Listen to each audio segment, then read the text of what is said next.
Kim Media. Unapoenda serikali haitaki kumpiga tena mtu, tumpige kama serikali haijafika. Kumbe mnajua. Wakatukatalia tukaambia tumchape viboko tu peke yake. Wakatukatalia. Hata kama hivi leo akienda kule ataachiwa, atarudi tena kubaka tena mtoto mwingine. Tuomba tumchape viboko. Nasikia mtaa kakaa muda mrefu sana leo huu mtaa. Watoto wetu kweli wanazagaa muda mno. Unakuta mwanzo wa barabara mpaka mwisho wa barabara ni watoto wameenea, wanacheza sana hapa. Kwa hiyo kwa tukio hilo, yani wazazi hatujampiga hata kidogo, hatujaridhika kabisa. Yani tutakuwa tumpige walau kidogo ili turidhike. Mtoto anauma, sisi ni wazazi tunahangaika kule leba peke yetu. Ila wakatuzuia kumpiga, yani tungempiga hata kidogo. Nafsi zimetuuma sana. Watoto wote hapa umtaa wanazagaa mpaka mwisho kule. Hiki kitendo kitaendelea, wangetuachia kwanza. Wakasema ule mtao wazazi ni wakali, lakini wamebebelea tu atatoka, watakuja tena. Sisi tunakuwa ndani tunajua watoto wako nje, kumbe watoto wamebebwa. Na saa nyingine usimpate tena mtoto kwa sababu mtu ana kisirani tena na mtaa. Kwa kweli limetuumiza sana. Hakuna mzazi ambaye hajaumia wa kike kwenye tukio la leo. Tukio lilivyo, nilipata simu kwa wananchi wangu kama kuna kijana mmoja amembaka mtoto kupitia mdomo, yani amemuingizia uume wake mdomoni.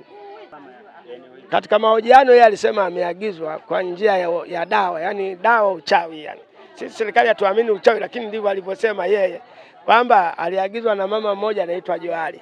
Kwanza alianza kulala naye yeye, baadaye akampaka dawa. Watoto nyewe, baada ya kumpaka dawa akasema katafute mtoto wa kiume umuingizie uume wako mdomoni, alafu mimi kule mambo yangu yaendelee. Lakini shughuli zake tukamuuliza wewe una shughuli gani? Akasema mimi shughuli zangu ni msanii. Mimi simtambui.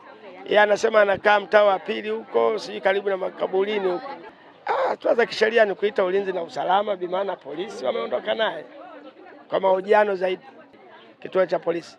Tuna tukio la shambulio la aibu ambalo lilitokea tarehe 22 mwezi wa 3 majira ya saa 6 za mchana huko kwenye maeneo ya mtaa Nyerere, kata ya Ipuli, manispaa na mkoa wa Tabora, ambapo kijana ana umri wa miaka 6 na ni mkazi wa mtaa wa Nyerere alifanywa shambulio la aibu kwa kunyonyeshwa sehemu za siri na Ibrahimu Kitundu mwenye umri wa miaka 18, Mnyaturu na mkazi wa Ipuli.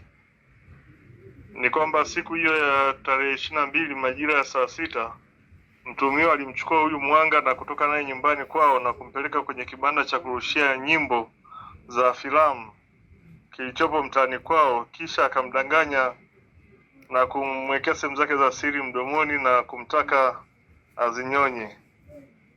Mwanga alifanya kama alivyoelekezwa na baadaye alimwacha. Hata hivyo walimuona akiwa anamchukua mtoto huyo, walimfuatilia na kumkuta Mwanga akiwa ndani ya kibanda hicho huko akiwa anatapika. Katika mahojiano mtuhumiwa amekiri kufanya kitendo hicho na anaeleza kwamba alishawishiwa na msanii mwenzake ambaye ni mwanamke kwenye kikundi cha kuigiza kinachoitwa Nyanyembe Film ili kutimiza masharti ya mganga ambaye aliwataka kupaka dawa na baadaye wakutane kimapenzi na kisha kwenda kumnyonyesha mtoto wa kiume, na waliahidiwa kwamba watapata mafanikio kwenye shughuli zao kama watafanya hivyo. Mtuhumiwa anashikiliwa kwenye kituo cha polisi na chanzo cha tukio hili ni zile imani za kishirikina ambazo wamekuwa nazo, na hatua nyingine za kisheria zinaendelea kuchukuliwa. Tafadhali usisahau kusubscribe, kulike, kushare na kucomment ili uwe wa kwanza kupata taarifa zetu kutoka hapa Kim Media.